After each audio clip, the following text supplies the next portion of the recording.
Okay, I've got 12 o'clock on the nose. We'll get this webinar started. I'd like to start with a question. Can everybody hear me and see the chart that says Auditing, Design, and Development? If you can, just respond back.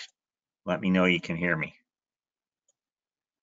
Okay, I got a yes. So that means we're live and going.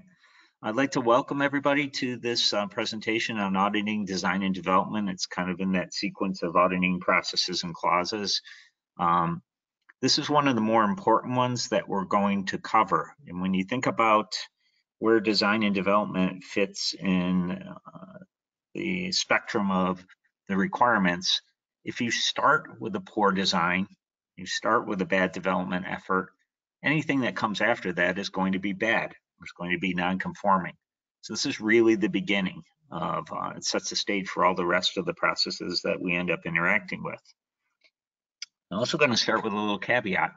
I don't consider myself an expert in design and development. I have a degree in aeronautical engineering. I worked in configuration management, project management, ran a reliability engineering department for 10-ish years at Northrop Grumman.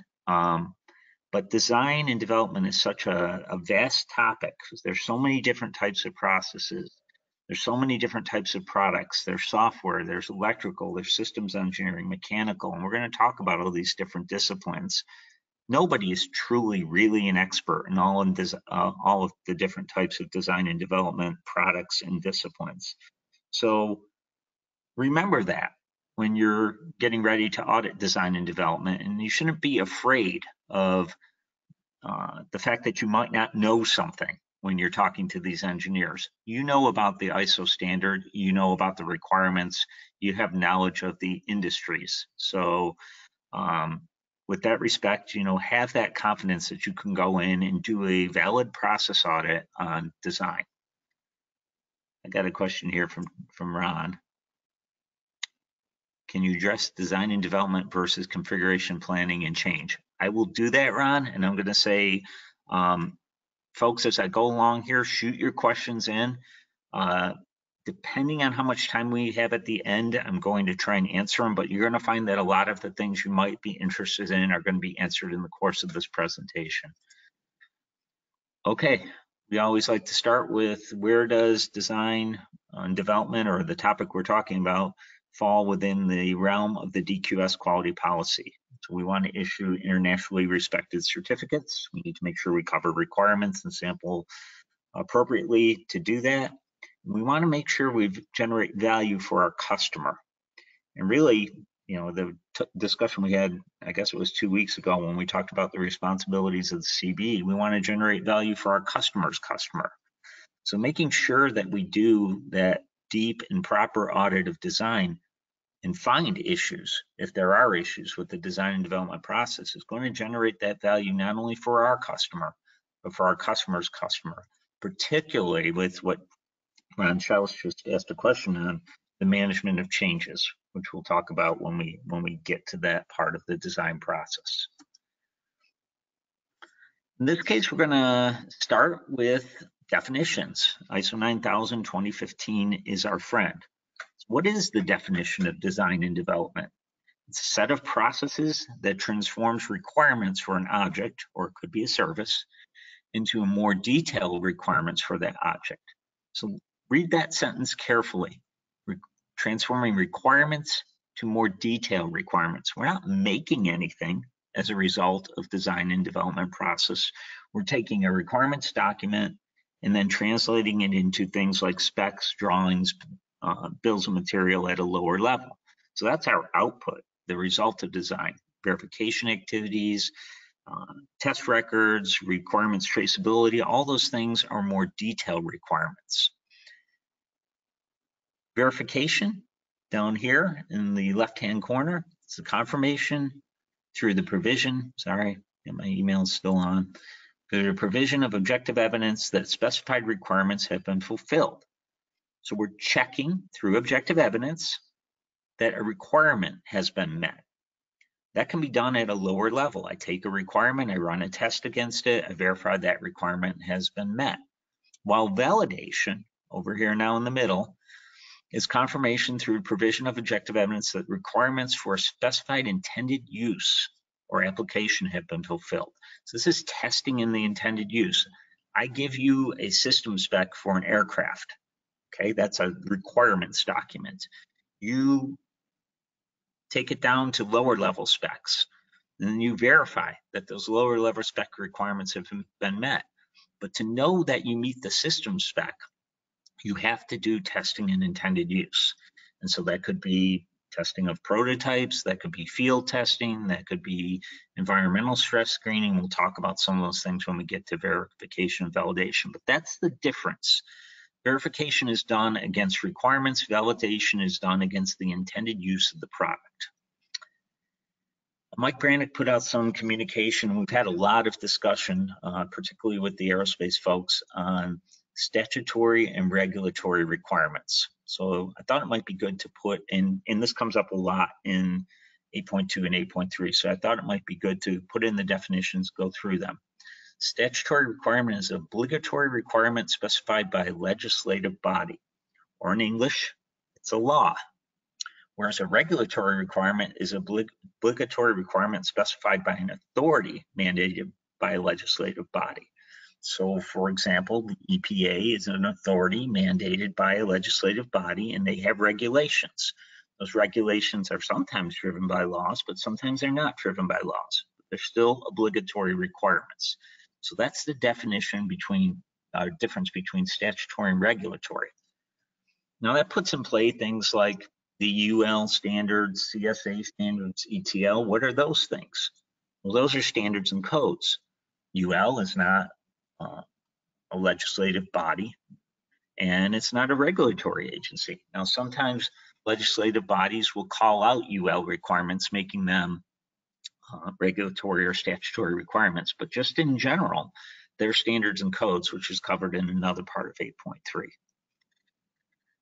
Configuration. Interrelated functional and physical characteristics of a product or service that is defined in the product configuration information. I love definitions that use the words they're defining in the definition. Those are the best sort of definitions. Let's talk about what a configuration is. I'm going to use a little bit of my background, and I saw a couple aerospace guys on the call here, so they'll be familiar with this also. Configuration is basically a set of requirements or documentation that defines the object or service. So you see down here where it talks about configuration baselines, it's that collection of information that's been approved that generates a baseline. You can have different types of configuration baselines. So in the defense industry, you have things called the functional baseline, which is your system spec, your highest level spec, the allocated baseline, where they take the requirements from a system spec and translate it down to lower level requirements for sub-assemblies or configuration items. And then you have your physical configuration, which is your drawings and bill of materials. So it's the configuration baseline that manufacturing works against. And we're going to talk a little bit about configuration management. You just need to understand that a baseline is basically a set of requirements that's been approved for use. Those requirements could be specifications, or they could be drawings, bills of material. The last definition we're going to go through is configuration status accounting. Formalized recording and reporting of product configuration information. Again, we're using our word in our definition, the status of proposed changes and the status of implementation of approved changes. So there's a couple things going on here with configuration status accounting. When you're talking about this in the industry, serialization is part of configuration status accounting. What serial number of this FPGA is in this end item? Drawing revisions, changes to revision. What revision of this part is in this end item? That's a lot of what configuration status accounting is about, tracking the physical configuration so that we know what is in the end item. So now we've gotten through our definition. We can make this chart go forward. And I didn't want this to be a scope writing discussion, but it is impossible to avoid this question, the question of who is design responsible. It comes up all the time. And a little bit of history of why this comes up all the time. When the original ISO standards were released back in the late 80s, you had something called ISO 9001, which was ISO with design in it, and you had ISO 9002, which is ISO without design in it. And so companies could choose the standard that they wanted to be registered against. So some of them would say, you know, I just want to be, even though I am design responsible, I just want to be ISO 9002 registered. I don't want to include my design function. So they could do that. It was on their certificate. It was forwarded to them. With the 2000 revisions of the standard, that went away. The industry said, hey, this is kind of a loophole. These people that are design responsible, they're not having their design included, but they're saying that they're ISO registered, legally saying it. It was nothing that was being hidden. They were 9002 registered. We don't like that. If design is part of the quality management system or part of the organization, it needs to be included. So they changed the standard to eliminate having two different standards, one with design and one without. So now you come up with this whole discussion of who is design responsible. And so generally it is who developed the spec and the drawing. This gets a little confusing because remember, I just talked about different levels of requirements. A system spec that defines if I'm building an F-16, here's the requirements for an F-16. And then you have lower level specs and then you have drawings. So a lot of times our customer will say, oh, I'm not design responsible. I get my specification from the customer and they're the ones that approve it. But really, we have to go back to that definition of design. We're taking requirements and translating them into lower level requirements. So I get a spec from my customer, and I'm building the drawing package and the bill of materials and the work orders, work instructions, acceptance criteria. So even though I got a specification from my customer defining what I have to do, I'm the one building the detailed requirements, therefore I am design responsible. So that's how you got to think about it and the questions you have to ask when a customer is pushing back on design responsibility. I'm going to go through a couple other things because they come up here, but that's the main one, the main way to make this distinction. Who developed the formulation? That's exactly what I just said, but for the chemical industry. So I get a spec, I develop from a customer, I develop a formulation to meet that, I'm design responsible. Who can make changes to the spec or drawing? So it doesn't really matter whether customer approval is required or not. It's really who can make changes to that drawing or the lower level design requirements output. Proposing changes is not the same as making changes. So I can receive a drawing, I could be a manufacturer, receive a drawing from my customer and say, we want you to build this for me. I look at it and go, well, if you change this chamfer, this will be much more manufacturable. And I send them that recommendation back. That does not make me design responsible. I'm recommending something, but I can't change that drawing. So in that case, I'm not design responsible. If I could change that drawing, I would be design responsible. This comes up sometimes in more government or larger organizations. Who owns the intellectual property? Really, it's a red herring because intellectual property rights are generally defined by contracts. So I'll speak to it from the defense side. They will give a request for proposal, which has a statement of work in it and a requirements document. And it'll also define in the terms and conditions whether the government owns the IP or whether the contractor owns the IP.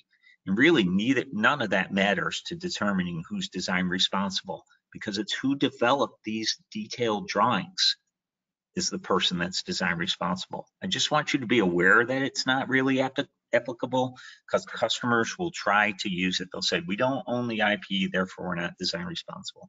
That is not a defense against the need to do design. And lastly, process design is not what we're talking about when we talk about product design. Process design is covered in 8.1 of the standard. Product design is covered in 8.3. So point of this whole discussion is when you're trying to establish who's design responsible, it's who owns those detailed requirements for the product. Okay, the first step in auditing a design organization is to understand its structures. You can have a very complex organization, and this is a little bit taken, and I'm sorry I'm going to use a lot of Northrop Grumman examples, but that's where I just came out of and I remember it most clearly. So this is a complex design organization. Maybe they have systems engineering, engineering management.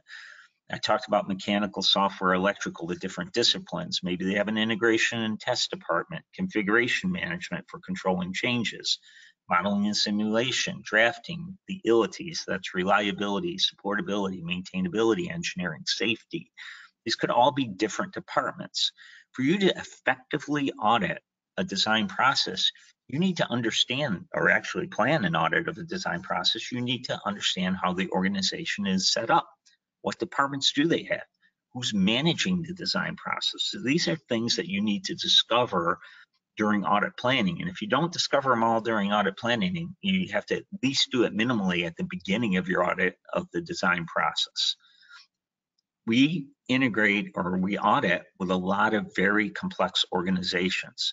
So taking the time to figure out who's who in the zoo, and then the next part, what their design methodology is going to be, is going to help you plan a more effective audit. Not going to talk about all the blue bubbles. I'm going to talk about the bubbles that people might not be exposed to. And the first one is going to be systems engineering. Systems engineering is a discipline that came out of Bell Labs in the late 40s, kind of took off in the 50s and more in the 60s with the advent of more software and more complex systems. And really what it was is a response to the growth and complexity of systems. When you think about what Bell Labs was doing at the time, they were moving from those switchboard type interfaces to automatic interfaces for exchanging calls. So it became very complex systems, electrical, mechanical, and then later on software. And so systems became the discipline to identify the best design alternatives. And to do that, a lot of times you're going to see systems engineering integrated with modeling and simulation, because at the beginning of a design, how do you know the best design alternative? Well, you base it on similarity to other designs, or maybe you do some modeling and simulation. From there, systems engineering would be responsible for the control of the requirements. So they would identify the major configurations in the system, the configuration items, the sub-assemblies. They would flow down requirements between the different disciplines, mechanical, electrical, software. They would track requirements traceability, and they would control those baselines, the requirements baselines that at the top level, the functional baseline, and then if they took that top level and flowed it down to lower level specs, the allocated baseline. So that's systems engineering. The other one I'm going to hit on is configuration management. You may or may not see this in very large organizations, and certainly if you're doing anything to do with aerospace and defense, you're going to see a config function, because like a lot of the ISO standards, it came out of the military. Standard 480, 481, 1521 all had to do with configuration management. And what config is about is controlling those baselines. So baselines are established through an approval process. You have a process that says these are the people who can approve a baseline. Once it's through the approval, it needs to be controlled. So an engineering change notice, engineering change request, and configuration control board are means of controlling changes to either specification or to drawings. And we're very familiar with ECRs and ECNs, and those of you that have done large organizations may have seen configuration control board, which is a way of dispositioning an ECR or ECN. Other things that configuration management does is they might do functional configuration audit, where you take a requirements document and trace it down to see that those requirements have been verified and validated. Or they might do a physical configuration audit, which is a lot like a hardware quality audit, where they'll take a piece of hardware and say, okay, let's take this thing apart and compare it to the drawing package to make sure that it meets the requirements of the drawing package and that we understand the configuration. They might do that configuration status accounting I talked about, where you're having serial number, lot traceability, part number traceability. Those are the aspects that you're going to find when you have configuration management in a large organization. In smaller organizations, this tends to be kind of passed over to mechanical engineering. They'll do a lot of the configuration management, mostly because when you think about it, with the exception of software, electrical stuff ends up being part of the physical configuration. So there'll be drawings, schematics, and then a bill of material that represents the electrical part of the design. Okay, so we've gotten through some of the basics, and now we're going to talk about a typical flow. And a lot of this is just being done through a typical flow because it's impossible to outline every different means of design that we're going to run across during our audits. So requirements have to come in, and where do they come in from? Well, they can come in directly from a customer, or they can come from market needs. So down this path, we would get a requirements document like a specification, and it would come in through business development, sales, some arm who would take it and coordinate it internally to determine if we can meet the functional and performance requirements. We can meet the stated and not stated requirements. We can meet the statutory and regulatory requirements or codes. And I only listed management and engineering here, but generally, this type of review should be done with a cross-functional team. So you might have purchasing in there. There might be lead time requirements or timing requirements. Well, purchasing would be involved with the lead times of the component parts that might preclude us from meeting those timing requirements. You might have manufacturing in there to talk about whether the thing they want is even manufacturable. So I put a couple functions down here, but what I want you to take away from this chart is there's an overlap between 8231 and 833. These things are all about the review of incoming requirements.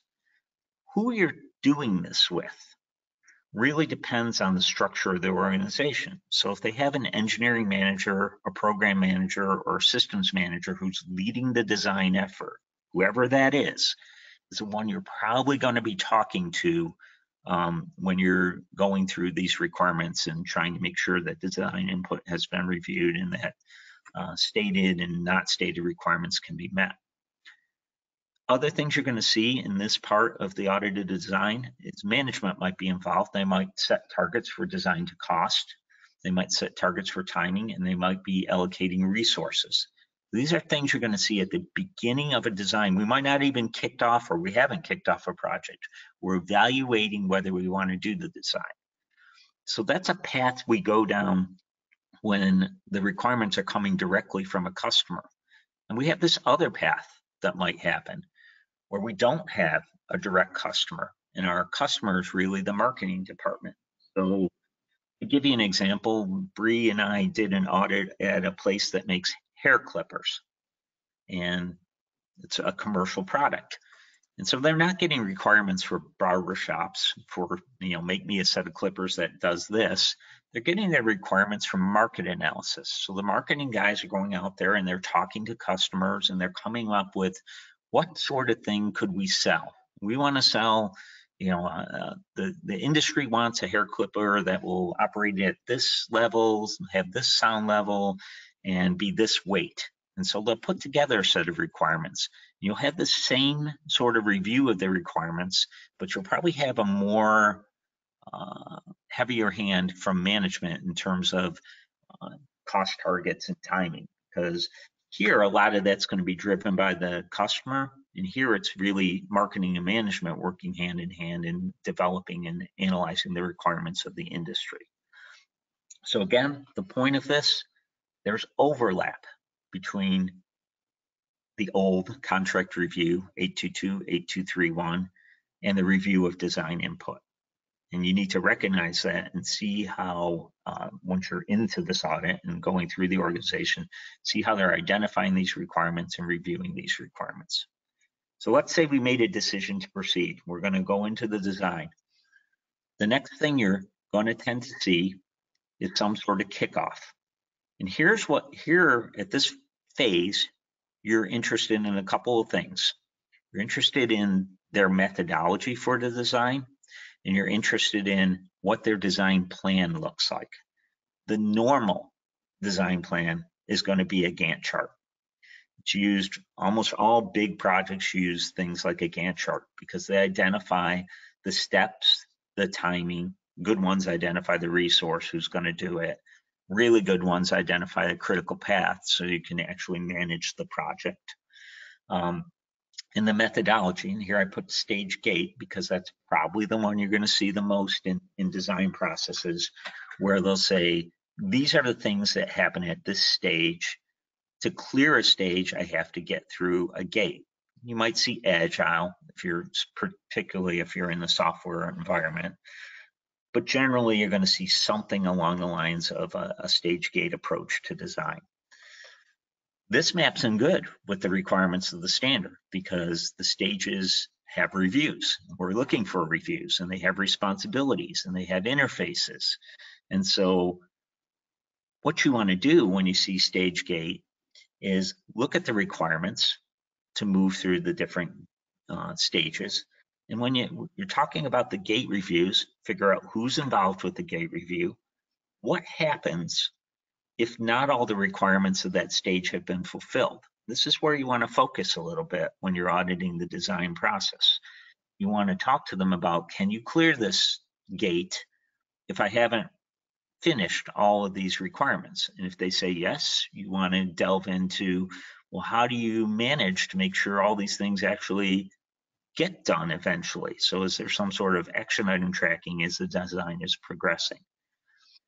Backing up a little bit, when you're doing this part of the audit, who's in charge of the design is who you're going to be sitting with. So you might be sitting with a program manager, you might be sitting with an engineering manager, or it might be systems engineering.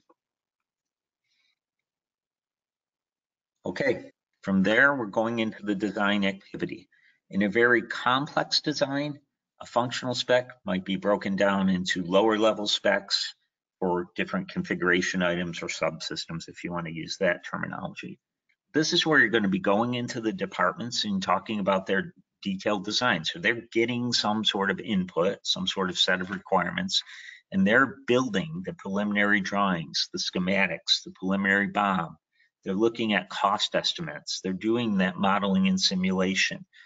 They're doing test plans and developing breadboards and prototypes. And maybe in this phase, you're going to see a DFEMA or field support plan, a safety hazard analysis, or design for manufacturability.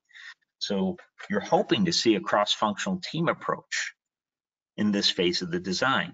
Because if the mechanical engineers, for example, are sitting over here, let's say the electrical engineers are sitting over here designing a wiring harness, and that wiring harness isn't field supportable, they're not going to know that unless they've involved manufacturing and logistics or post-production support in the design. Now, there's nothing you can do if they don't have a cross-functional team approach. You can't write a finding against it because there's nowhere in the standard that says you must do this, but it's a pretty good OFI. You should also be seeing lessons learned coming into the design. They have to use information from previous designs. So that's 833B. And I will tell you this, you will always see that. And the reason you're always going to see that is because there's nothing new under the sun. Almost every design we look at leverages some other design. So that's another way of saying it's iterative. So we have this idea, somebody designed it, and now we come up with another idea that we're just going to change or modify this other design. And so you're always going to see, you can call it lessons learned, or you can call it information from previous designs. In terms of verification, you're probably going to see some verifications based on similarity to other designs. Okay, I'm going to move forward. We've got a design. Maybe we have a preliminary set of drawings. Maybe we have a prototype or a breadboard. And now we're going to do some verification and validation.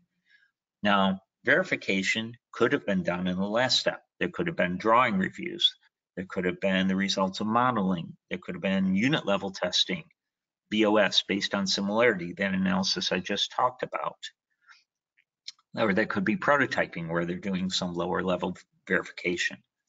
Validation, which is testing in the intended use for its intended function, needs to be done at a systems level. So another way of saying this is in a very complex system, let's say I have a guidance unit. I have a gyro, I have a circuit card that has its processor on it, and I have a power supply. Those are three different configuration items within the gyro. I can verify the power supply works. I can verify the card performs what it has to do, and I can verify the gyro all separately because they can be done at the unit level. But to do a validation, those things have to be together, and I have to do some sort of system type testing against those functional requirements. And that's why in very complex systems, you're going to see, for aircraft, you're going to see flight testing generally. You might see environmental stress screening, where I take a completed unit and generally under power, I'll run it and I'll shake it and vibrate and take it down to negative 54 degrees and up to 70 and make sure it runs. That's testing in a intended application, because if you think about, and again, sorry to be a little bit aircraft centric, but I am by nature. If you think about aircraft systems, they're going to be on a flight line in Iraq at 70 degrees C, and they're going to be up in the airstream at 50,000 feet at negative 54 degrees C. And so that's why environmental stress screening is done to validate that those requirements can be met. You might see reliability testing, you might see life testing. One thing that you should pay attention to, whether you're looking at verification or validation, is what happens when there's a failure. And so this is something where we're always talking about adding value. How do we add value? How do we make this better for our customer and our customer's customer? One of the biggest problems with the entry of designs is something will happen in the verification or validation. A fix will be made, and the design will move forward without proper retest, which is called regression testing. And so if you see this, or even if you don't see it, you want to ask the question when you're talking about verification or validation: what happens when you have a failure in one of these tests? How do you decide what has to be retested? Because a failure in one of these tests can result in a change, or should result in a change to the physical hardware. If we only retest the thing that failed, we might be missing some of the other consequences of that change. So good regression testing looks across all the sets of requirements and said, hey, I just made a change to this physical configuration. How do I know that change didn't affect some of my other test results? That's the kind of path you want to go down when you see a failure in verification or validation. Press them on how they know what they have to retest and make sure they're doing a thorough job. At this phase, you've got design input, you've got design output, you got verification, and you got validation, to use the words of the standard. And one interesting text to do, it's easier to do it with smaller designs than it is with larger ones, is pick some of those design inputs, pick those spec requirements, trace them through to the output, trace them through to verification, and trace them through to validation. You only have to pick a few to test the system to make sure end to end, if they had a requirement, they did something to create an output that represented that requirement, and then they verified and validated against that requirement. So I'm saying a lot of stuff here, and in your mind, you're probably saying, man, Dave, that's a lot of stuff. It's going to take a lot of time to do all that. And the answer to that is yes, it's going to take a lot of time to do all this. This is an area you want to spend time, because the results of this is going to be flowed into manufacturing. And once we're building product, it gets really hard to correct design errors. You want to make sure they have a robust process for design if you want to help that company. So following our flow, we're transitioning into APQP. Typically, we've got a released BOM, drawings, work instructions, all this other stuff. You can read it for yourself. If we've used a cross-functional team approach, manufacturing has been involved with the design process and they know what to expect. Sometimes at the end of design process, you might see a lessons learned and kind of post-mortem for the design. But here's where you're just seeing your transition from 8.3 into 8.1. Ron asked at the beginning about engineering changes. So I'm going to talk a lot about engineering changes. And I'm going to explain to you why right now. What I just explained for the overall design process, with the exception of maybe the regression testing, people do it very well. Organizations are really good at design for the most part. Where they fall down is once the design is complete and we're down the road, and all those smart 50-pound brains that came up with that original concept and that original design have moved on to the next sexy project. Now you're left with the rest, and people will start proposing engineering changes. And those engineering changes won't be verified or validated, or won't be vetted appropriately. They'll get into the manufacturer, and they'll cause problems out in the field. It's always something like, hey, we can save, some purchasing guy will say, hey, we can save 7 cents if we use this cheaper resistor. And that will go through and it'll get processed. And guess what will happen when it gets out in the field? The thing will start failing at cold or failing at hot. Why? Because a cheaper resistor, even though it looked like it was rated the same, didn't have those same characteristics that those people who made the original design knew about. And so that's why we want to focus not only on that regression testing for the original design, but how we vet engineering change requests and change notices. So a good start is who can initiate them. You want to explore where they come from.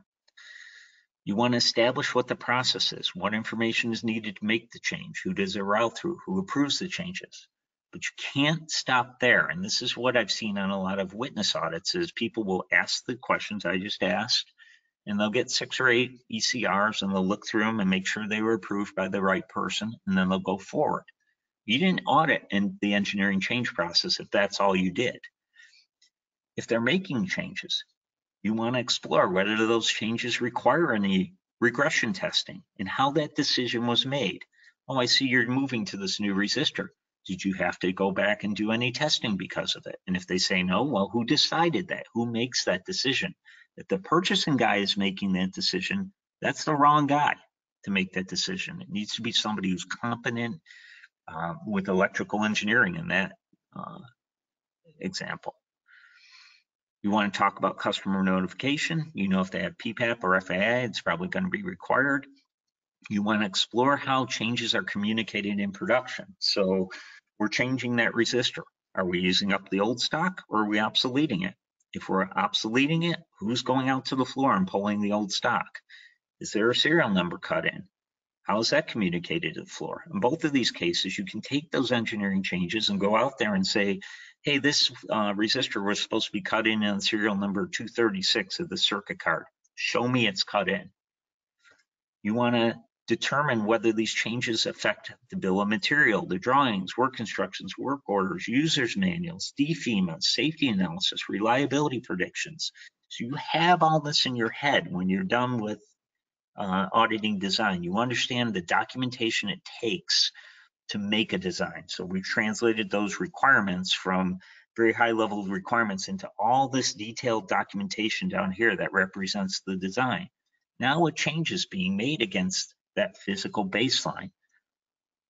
Don't these documents need to be updated?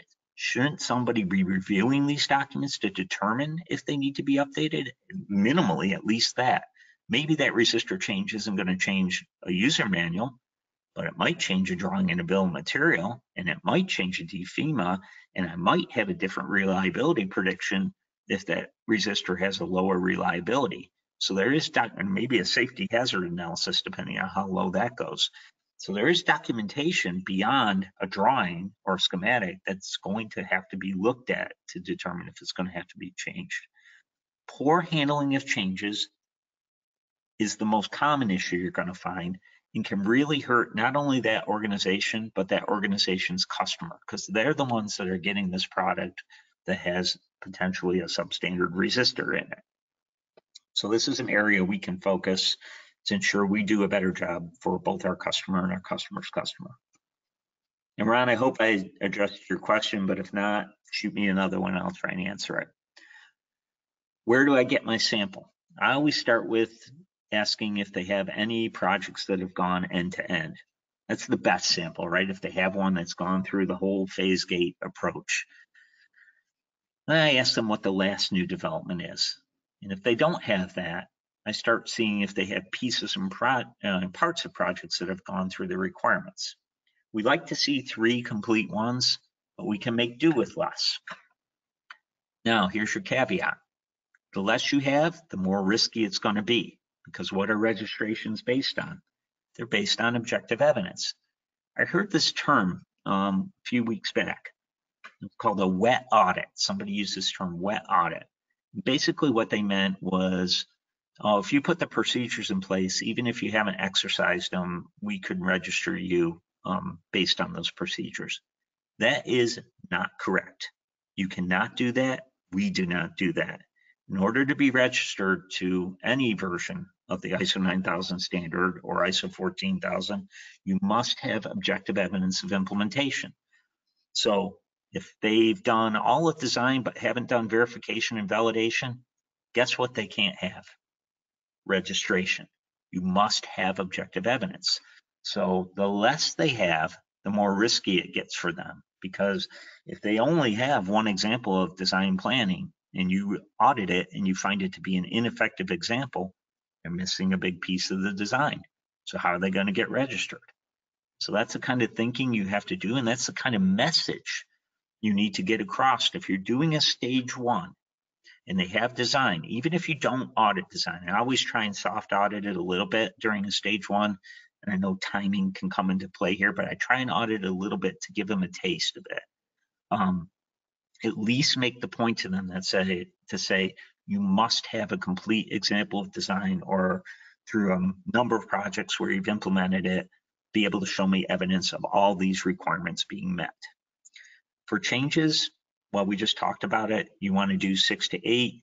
You want to follow up on that, that all the documentation has been assessed. So back here, when I see on their ECR that they've made a change, I'm going to go look on the bill of materials and see it's in there. I'm going to go look in the drawing and make sure it got through. And then I'm going to go look in some of this other documentation. Did this change get in here? Did it get released to the floor? So that's the kind of follow-up you want to do. And I'm going to go out to the floor and said, you were cutting in at serial number 236. Okay, let's see 236. Show me it's got the new resistor. Hopefully you get the point that we want to do more sampling, deeper sampling, and make sure that all these other aspects are being covered in their designs. Okay, so I always like to leave you guys with some questioning. You got a few pages of it here, but really it follows the sequence I just went through. You want to understand how they're structured. You want to understand what the sampling is. You want to understand their methodology. You're going to ask about goals, where the projects come from, what they need to start a project. And all this is the interplay between 8.2 and 8.3, making sure they understand the requirements essentially. Then once they decide to kick it off, who's the leader? Do you have a plan? Do you have a methodology? And then you're going to follow that methodology and make sure it maps to the requirements of the standard. I gave you some ideas here. If you're not, well-versed in mechanical engineering or electrical or software, some things you can ask, because you're going to go into these lower level departments to look at the artifacts that represent the objective evidence of the design. And so there's some ideas of things you can ask in those departments. And you're going to take some functional requirements and trace them through. So the customer wanted this, show me how that's in our drawing package, show me how you verified, show me how you validated. And then finally, you're going to go through changes. So all that stuff that we talked about, the regression testing, the updates to the document, how then things are implemented on the floor. And so after you've done all that, there's even more to do. So here's a few ideas or things to keep in mind. A lot of times that incoming customer spec will reference other specifications. You'll reference them by revision level. So want to pull that incoming spec and go, oh, I see that the customer has specified that your electrical design must meet MIL standard 38510 revision E. Can you show me that you have MIL standard 38510 revision E? And this is important if you're auditing against these incoming requirements. MIL standard 38510 is at some way later revision than E, but the customers will sometimes call out earlier revisions. So you have to be aware of what's being specified in the contract and make sure they have that revision. And then when you see it, pick a few requirements, page through it. Go, okay, I see it requires this. Show me how you meet this requirement. You can only delete a hybrid no more than 2 times. Show me how you meet that requirement. So trace a few through. What I just talked about to some extent was documents of external origin. How are they controlled? This is a good place to find sample for documents of external origin. You can talk about competency of engineers, if they have a lab, they have procedures. If they're doing verification and validation, how are those gauges calibrated? They have a lab, how are they controlling the samples? They have to have retains. For how long? Where do they keep them? Show me. So these are extra things you can do depending on the structure of the organization. I highly recommend you do this one. If you do none of the rest of them, you should do that one too. But if you do none of the rest of them, this is one that is very interesting, and it really helped to vet whether they've done a proper job, not only identifying the design inputs, but implementing them into the final design. Okay, so we want to help our customers. We all want to do it. The feedback I got from you guys on that responsibility of the CB presentation was great. People care about helping our customers and helping our customers' customers. You want to do that? You got to audit design. This is where it all starts. So even if you don't think it's fun to audit design, hopefully you can't argue that it's important. The only way we're going to get better at auditing it is not to avoid it, to take it on and try it. Just give yourself time during your audit planning, do that sort of questioning about the structure, the methodology, who's running the design, so that you can come up with a reasonable audit plan and give yourself the time to get through it. If you really want to help and you really want to understand how things work, design's the place to do it, my friends. So with that, I'm going to see if we had any questions, and if we do, I'll try and answer them. Sorry, this thing is very small, so it's hard to read the questions.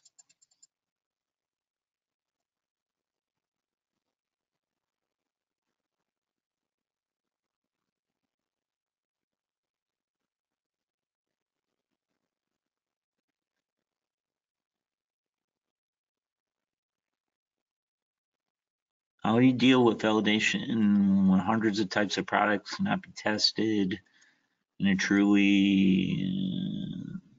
Okay, so there's a question about the company designs hundreds of types of products, and how do you deal with validation? Well, number one, it's up to the company to determine how they deal with validation. But a typical response to that would be that they would have families of products and they would validate that family. You would have to make sure that the definition of the family made sense, that if they were all variations of a common theme of a product, that could make sense. But if they were trying to extend the family where, configurations that aren't even close are trying to be sold off as part of a family. But if they could do that, they could validate a member of the family, so to speak, and then perform testing in its intended use. And then based on similarity to previous validations they may have done, address the rest of the requirements. So that would probably be a way that a company that has many hundreds of different designs could ensure the validation of those designs. But remember, this is where we get sucked in. We don't have to solve the problem for them, right? They have to solve the problem for themselves. They're the ones that want registration. But of course, it's always good to be able to give them some ideas. I had a client saying their customer doesn't provide information about how the product is going to be used as intended. They cannot validate the design. How do you approach the client? So as part of the design input, I should say more back in 823, they're supposed to identify requirements stated and not stated. So they need to ask up front for the terms of the validation. How they need to ask if the client is not providing the information, they should be going back to the client as part of their contract review and asking for that information. The fact that the client didn't tell them the stated use doesn't alleviate them from the requirement to validate designs. Customer provides a drawing for the part, but the auditor organization designs the tool to make the part. Is that part of the design? No. So tooling manufacturer would be part of APQP 8.1, if you want to say it by requirements. Can you address design and development versus configuration planning change? Not sure I understand that question. I'll have to think about that. Can they say customer validates with no claim of equal validation? Not unless it's part of the contract. So if the contract defines the end of their responsibility for design as the verification, and the customer is going to take responsibility for validation, well, we can't necessarily make them validate. They could ask for the results of those validations to prove that the design was actually validated. That's about as far as I would push it, and I don't even like exactly what I just said there, but we have to be aware of the realities of the situation. Okay, I've kept you almost an hour, and I apologize that it took such a long time. You had a lot of good questions, and there was a lot of information to cover. If you have future questions, shoot me an email. And with that, I'll be seeing you out on the road. We're going to end the webinar. Thanks.